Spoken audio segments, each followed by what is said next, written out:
दोस्तों, ईरान और इजराइल के बीच चल रही जंग का ये छठा दिन है और ये जंग भयानक रूप लेती जा रही है। बल्कि ऐसा लगता है कि ये तीसरा विश्व युद्ध ना हो जाए, क्योंकि पूरी दुनिया जो है वो दो भागों में बढ़ती नजर आ रही है। उधर डोनाल्ड ट्रंप ने इस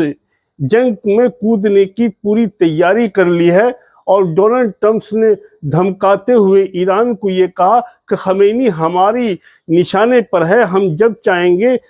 खमेनी को हम मार डालेंगे और उसके आकाश के ऊपर यानी ईरान के आकाश के ऊपर पूरा हमारा नियंत्रण है। यही बात नेतन्याहू ने कही, यही डोनाल्ड ट्रंप ने कही। लेकिन इसके जवाब में ईरान के एक सरकारी ऐलान हुआ। उन्होंने कहा कि अगर अमेरिका ने इस तरह की कोई हरकत करी या इजराइल की हिमायत की या कोई इस तरह की हरकत की कि इजराइल के साथ आने की कोशिश की, तो अमेरिका याद रखे कि वो अपने सैनिकों के लिए लगभग 50,000 ताबूत को तैयार कर ले। क्योंकि मिडिल ईस्ट के अंदर जहां जहां अमेरिका के सैनिक ठिकाने हैं, ट्रेनिंग सेंटर हैं, वो सब हमारे निशाने पर है और हम जब चाहें वहां पर अपनी मिसाइल भेजकर नेस्त नाबूद कर सकते हैं। दोस्तों, ईरान को पूरी तरह से हिमायत हासिल है चाइना की, और पूरी हिमायत इस टाइम पाकिस्तान की भी ईरान को हासिल है। पाकिस्तान ने तो यहाँ तक कह दिया कि अगर परमाणु बम से कोई हमला होता है ईरान के ऊपर, तो पाकिस्तान उसके ऊपर परमाणु बम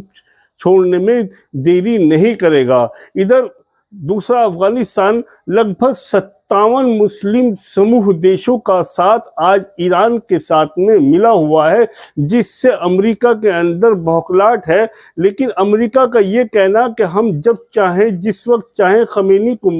मार देंगे, यानी नेतन्याहू का ये कहना कि हम वहाँ पर तख्ता पलट चाहते हैं, यानी खमेनी का खात्मा चाहते हैं।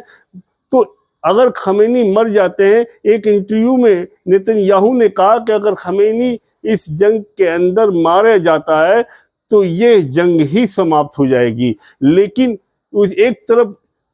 डोनाल्ड ट्रंप का ये कहना कि तेहरान शहर को खाली कर दो। तेहरान शहर कोई गांव, कस्बा या मोहल्ला नहीं है, वह बहुत बड़ा शहर है दिल्ली की तरह, जिसमें भारतीय भी बड़े पैमाने पर रहते हैं। और ये इस बात को लेकर अगर उसने इस तरह की चेतावनी दी है डोनाल्ड ट्रंप ने, तो भारत को भी इसका जवाब देना चाहिए, क्योंकि भारतीय नागरिक भी लाखों की तादाद में तेहरान के अंदर मौजूद हैं, जो वहाँ पर सरकारी नौकरियां कर रहे हैं या पढ़ाई के लिए गए हैं या किसी और दीगर काम के लिए गए हैं, जो वहाँ काफ़ी अरसे से रहते चले आ रहे हैं। यानी डोनाल्ड ट्रंप का तेहरान को खाली करा देने की ये गीदड़ भभकी, यानी जहां इसका जवाब जब ईरान ने कहा कि हमारे नागरिक, हमारे सैनिक इतने मजबूत और इतने स्तंभ हैं कि वो तुम्हारी गीदड़ भभकी से ना तो खाली करेंगे ना कहीं भागने वाले हैं। दूसरी तरफ देखा जा रहा है कि इजराइल के बंकरों के अंदर लोग ठुसे जा रहे हैं और तेल अबीब की इतनी बुरी हालत है, यानी जहां हाईसोनिक मिसाइल पहुंच रहे हैं, वो तबाही पे तबाही मचाए जा रहे हैं। यानी पहली बार इजराइल को यह एहसास हुआ कि इस इलाके के अंदर मैंने यानी ईरान के ऊपर हमला करके ये बहुत बड़ी भूल की है। तमाम देश, मुस्लिम 57 देशों का कहना है कि हमास के अंदर यानी फ़लस्तीन के अंदर, गाज़ा पट्टी के अंदर जो इसने हज़ारों की तादाद में मासूम बच्चों, यतीमों को भूख और प्यास में मारा है, उसका ये नतीजा है। आज बदला लेने का दिन है। दशकों से इजराइल जुल्म कर रहा है, जिसको चाहा उसके ऊपर, चाहे यमन हो, लेबनान हो, हमास हो, फ़लस्तीन हो, इसने जिसके ऊपर चाहा अपनी दादागिरी अमेरिका के बलबूते पे दिखलाई है। लेकिन आज ये पहला मौका है जब ईरान के ऊपर इसने इस हमला किया और ईरान की जब जवाबी कार्रवाई हुई, तो इससे इतनी बौखलाहट हो गई इजराइल के अंदर कि वहाँ के नागरिकों ने भी नहीं सोचा होगा कि हमारे साथ में हमें इतनी तबाही का नज़ारा देखना पड़ेगा। यानी ईरान का इतिहास है कि इराक और ईरान ने लगभग 8 वर्षों तक बराबर जंग लड़ी है, जबकि खमैनी का कहना यह है कि हम दशकों तक इस जंग को बरकरार रख सकते हैं। हमारे पास में ज़मीन दोष इतने शहर हैं कि 2 साल तक भी आपको अगर दिखलाएंगे, यानी हम शुक्रवार को ये उस शहर को दिखलाया गया था, कहा कि हम शुक्रवार को दिखलाते हैं और 1 साल में 52 जुमे आते हैं। यानी खमैनी का कहना यह है कि 2 साल में भी ये हमने पहाड़ के नीचे जो सैनिक ठिकाने बनाए हैं, सैनिक शहर बसाए हैं, अगर 2 साल भी दिखलाते रहेंगे तो ये पूरे होने वाले नहीं हैं। तो इसी बात से अंदाज़ा लगाया जा सकता है कि ईरान की सैनिक शक्ति कितनी ज़बरदस्त है। ऊपर से चाइना की सैटेलाइट, 257 देशों की हिमायत, ये सब कुछ देखकर इजराइल के बौखलाहट देखने लायक है। उधर अमेरिका अपनी पूरी फॉर्म में आने के लिए तैयार है। अमेरिका क्योंकि हमेशा अमेरिका के बलबूते पे ही इजराइल ने जहाँ भी हरकतें की हैं वो इजराइल ने अमेरिका के कहने पर करी हैं। इसमें भी कोई दो राय नहीं है कि ईरान के ऊपर जो हमला हुआ है वो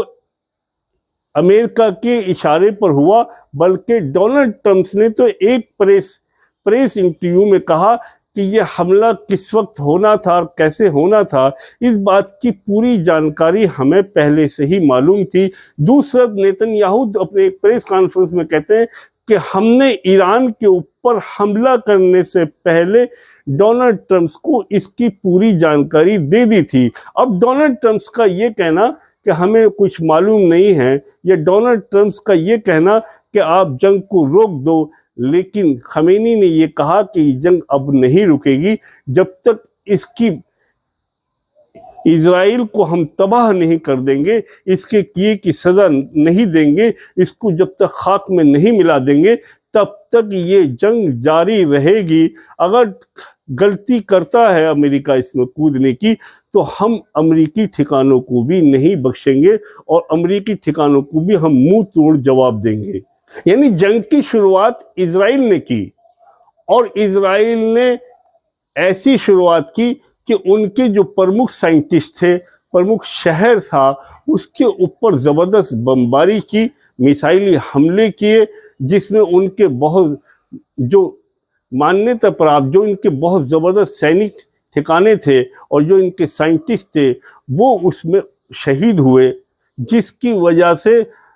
ईरान के आयतुल्लाह खमैनी ने इसका फौरी तौर पर जवाब दिया और जवाब ऐसा दिया कि शायद इजराइल को इस बात का अंदाज़ा नहीं था, बल्कि इजराइल ये समझ रहा था कि हम इस तरह की हरकत करके इसको ईरान को ऐसा झटका देंगे ताकि वो परमाणु और न्यूक्लियर जो ताकत बनने जा रहा है न्यूक्लियर, उसको वो रोक दे और अपनी जितनी भी वो गतिविधियां हैं वो उनको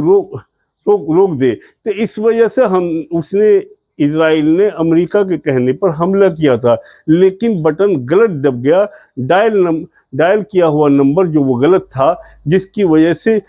इजराइल की जान पर बन गई और इजराइल इसमें बुरी तरह से फंस गया। यानी इजराइल ने जो अपनी दादागिरी 20 30 40 सालों से जो कायम की हुई थी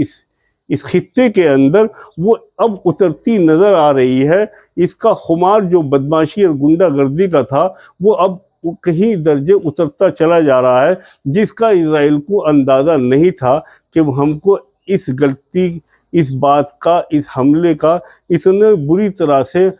हमारे ऊपर हमले होंगे और हमें इसका इतनी बुरी तरह से इसको सहना पड़ेगा। इस बात का अंदाज़ा ना तो अमेरिका को था, न इजराइल को था, न इजराइल के और मित्रों को था। लोगों का कहना ये भी है, जो विशेषज्ञ लोग हैं, कि इसके अंदर खाने रूस भी ईरान के पाले में खड़ा हुआ है। अमेरिका ये भी, चाइना तो खुल्लम खुल्ला ईरान के साथ है ही, लेकिन रूस भी उसके साथ में है। यानी ऐसी दुनिया की वहाँ शक्तियाँ जब ईरान के साथ कंधे से कंधा मिलाकर खड़ी हैं तो उसके अंदर डर तो निकल ही गया। दूसरी बात ये कि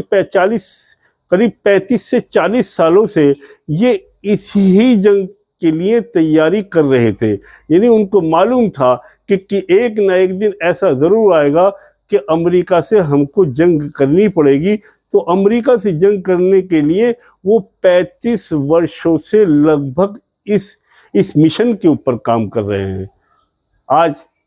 ईरान के पास में ऐसी ऐसी मिसाइलें मौजूद हैं जो शायद दूसरे देशों पे हों, और सटीक निशाना लगाने वाली, मौके पर पहुंचकर घूम जाने वाली, जो तेल अबीब के अंदर तबाही मचाने वाली, दूसरे शहरों में तबाही मचाने वाली, इनके रडार में ना आने वाली ऐसी आधुनिक मिसाइलें उनके पास मौजूद हैं। लेकिन अमेरिका का कहना यह है कि हमारे पास में उससे भी अधिक दूरी पर पहुंचने वाली और उससे भी ज़्यादा ख़तरनाक मिसाइलें मौजूद हैं, और हम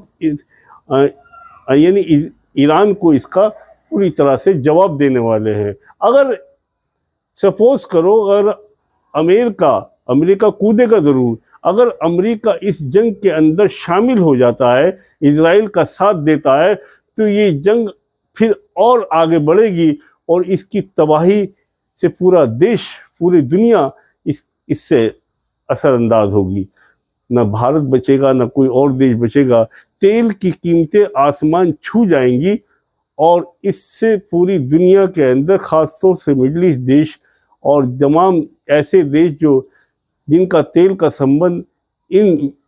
घाटियों से है, ईरान से जिनका तेल आता है, वहाँ पर बहुत बुरा असर पहुँचने वाला है। तो दोस्तों, लोगों का कहना यह है कि ऐसे वक्त में, जब ऐसे हालात हैं इजराइल और ईरान के, और हमारे बहुत अच्छे संबंध इजराइल से भी हैं, डोनाल्ड ट्रंप से भी हैं, और दूसरी तरफ हमारे अच्छे संबंध ईरान से भी हैं, ये अगर भारत अगर चाहे, माननीय श्री नरेंद्र मोदी जी चाहें, तो इसमें मध्यस्थता हासिल कर ले और किसी तरह से इसको सीज फायर में बदल दे, तो विश्व गुरु बनने के ये एक गोल्डन चांस होगा। और माननीय प्रधानमंत्री अगर चाहे, अब हमारा देश जो है ना तो इधर है ना उधर है, यानी विदेश नीति जो है हमारी एक अजीब व गरीब है। ना तो हम पूरी तरह से डोनाल्ड ट्रंप इजराइल के साथ में खड़े हैं, और ना हम पूरी तरह से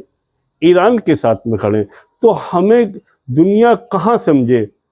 लेकिन मेरा मानना और विशेषज्ञों का मानना यह है कि ये बहुत अच्छा और बढ़िया मौका है इस वक्त में, अगर माननीय प्रधानमंत्री श्री नरेंद्र मोदी जी इसमें कूद पड़ें और दोनों देशों के से बात करके इस युद्ध को विराम करवा दे, तो हकीकत यह है कि भारत विश्व गुरु कहलाने के में कहीं शक और शुबह नहीं होगा। अभी तक जो झूठा विश्व गुरु बने हुए हैं हम लोग, वो सच्चाई में बदल जाएगा। अभी तक जो हमने ऐसी हवाई विश्व गुरु कहते हैं कि माननीय श्री नरेंद्र मोदी को, यह हकीकत में विश्व गुरु कहलाएंगे। क्योंकि पाकिस्तान और हिंदुस्तान के अंदर जब जंग का माहौल बना, तो मध्यस्थता डोनाल्ड ट्रंप ने की, और मध्यस्थता ईरान ने भी की। ईरान के भी जो वहाँ के बड़े नेता थे हमारे भारत में आए, वो भी चाहते थे कि ये दोनों मतलब युद्ध रुक जाए। आज अगर हालात ईरान और इजराइल प्लस डोनाल्ड ट्रंप के बीच में है, तो भारत को अपना फर्ज और भारत को अपना दायित्व निभाना चाहिए, और दोनों देशों के अधिकारियों से, दोनों देशों के राष्ट्रपतियों से, खमेनी जी से और डोनाल्ड ट्रंप से बात करके, उधर नेतन्याहू से बात करके इस युद्ध को समाप्त अगर करा पाते हैं माननीय श्री नरेंद्र मोदी, तो ये एक सुनहरा अवसर और इतिहास गवाह रहेगा कि ऐसा मौका आया था जब पूरी दुनिया तीसरे विश्व युद्ध की तरफ जा रही थी। ऐसे मौके पे भारत ने आकर इस युद्ध को रुकवा दिया था, और माननीय प्रधानमंत्री श्री नरेंद्र मोदी, आप विश्व गुरु कहलाएंगे हकीकत में, अगर आप इस जंग को रुकवाने में कामयाब हो जाएं। अगर आप खाली दूरी बनाए रखेंगे, तो आने वाले वक्त में लोग भी आपसे दूरी ही बनाए रखेंगे, जैसा कि इंडिया पाकिस्तान की जंग के दौरान में हमने देखा कि हम बिल्कुल अलग थलग दिखाई दिए। अगर हमारी विदेश नीति अच्छी नहीं होगी, अगर हमारी साफ नीयती नहीं होगी, हम साफ नीयत से दोनों देशों से बात करें और ये इंसानियत का आगे